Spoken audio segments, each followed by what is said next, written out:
Heartbeat. Short story by David Yu.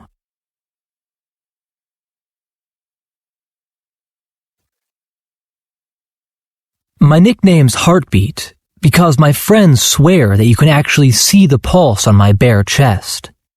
I've always been skinny. Everyone assumes I'm a weakling because I'm so thin. I prefer lean and mean, or wiry, despite being a three-sport athlete.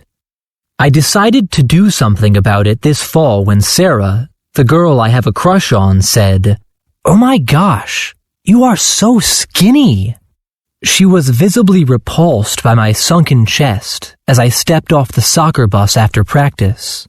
I silently vowed to do everything within my power to become the after picture. I was 16 years old, but looked like I was 11. For the rest of fall, I did countless push-ups and curled free weights until I couldn't bend my arms. I got ridiculously strong and defined, but I wasn't gaining weight. I wanted to be thicker. I didn't care about getting stronger if nobody could tell. I did research and started lifting heavier weights at lower reps, and supplemented my meals with weight gainer shakes, egg whites, boiled yams, and tubs of cottage cheese. I forced myself to swallow the daily caloric intake equivalent of 3 overweight men, and still wasn't able to increase my mass. I have a ridiculously fast metabolism. Over Christmas break, I cut out all useless movement, like ping pong and staircases, because I'm like a sieve. The 83 calories in a mini Snickers bar is moot, because I waste 90 chewing it. I returned to school in January depressed, because I was still Heartbeat in everyone's eyes. I constantly weighed myself. At least once an hour, no matter where I was, I'd find a bathroom so I could take off my shirt and flex in the mirror for a couple of minutes. I was so frustrated that nothing was working. But the frustration didn't last. I was sitting in study hall 2 weeks ago when Sarah said the magic words. "Have you been working out, Dave? You look bigger." I couldn't tell if she was being sarcastic. I went home and inspected myself in the mirror. I did look bigger. But then I realized the reason. I'd accidentally worn 2 t-shirts under my rugby shirt that day. It was just an illusion. I was futilely stuffing my face and religiously pumping iron and failing to alter my appearance. And now, I'd stumbled on the simplest solution to looking bigger. I felt like I was reborn. I went to school the next day wearing 2 t-shirts under my turtleneck. I felt solid. By the end of last week, I was wearing 3 t-shirts under my rugby shirt. This Monday, I tucked 4 t-shirts under my plaid button-down. It gave me traps that didn't exist. My Q-tip-sized shoulders transformed into NBA grapefruit deltoids. I could tell my classmates subtly regarded me differently. It was respect.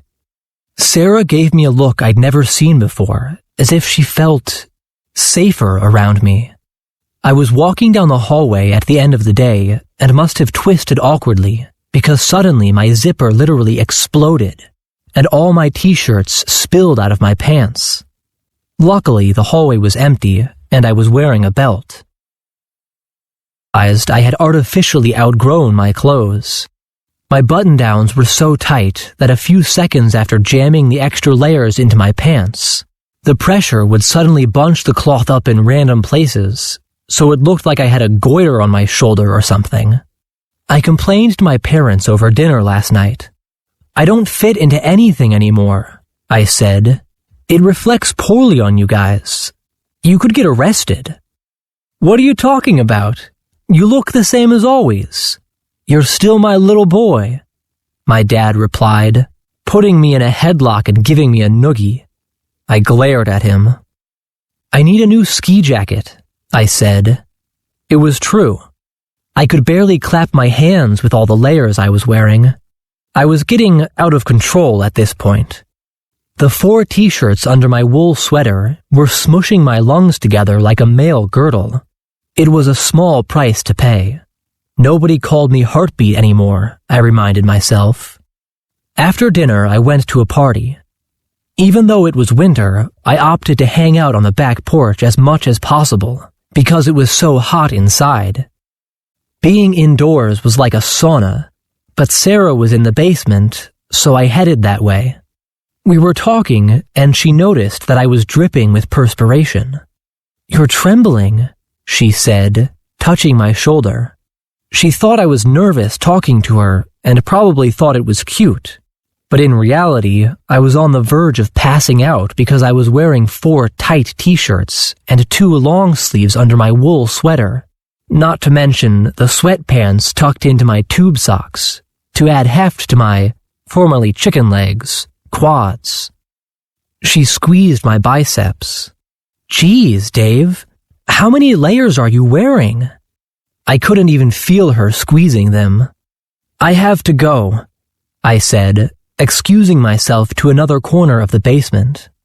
Everyone was smushed together. It was so hot everyone except me was hanging out in t-shirts and tank tops. I was sopping and delirious and felt claustrophobic. My chest was cold because I had 4 drenched t-shirts underneath my sweater. It looked like I was breaking out with Ebola or something.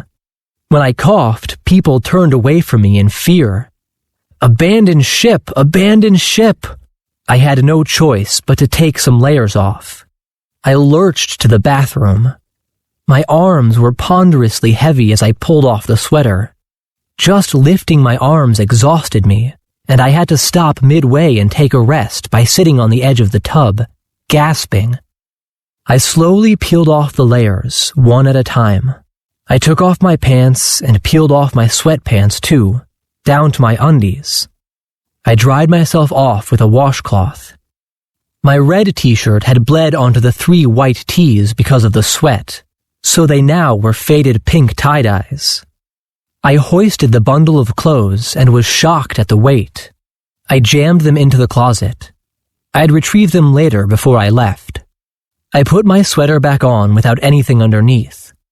After 2 weeks of constricting my air supply and range of motion by wearing upwards of 6 layers, I was amazed at how much freedom I had with my arms.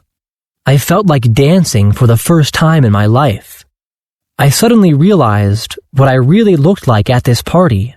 A padded, miserable, and frustrated puffball, burning up in all my layers. All this because I hated my nickname? I got home and realized I'd left my bundle of wet clothes back at the party. I took this as a sign. My days of wearing extra layers was officially over. Had Sarah fallen for the padded me, she'd be falling for someone else. Besides, winter wasn't going to last forever, and I couldn't just revert back to wearing just one set of clothes like a normal human being come spring. The change in my outward appearance would be the equivalent of a sheared sheep.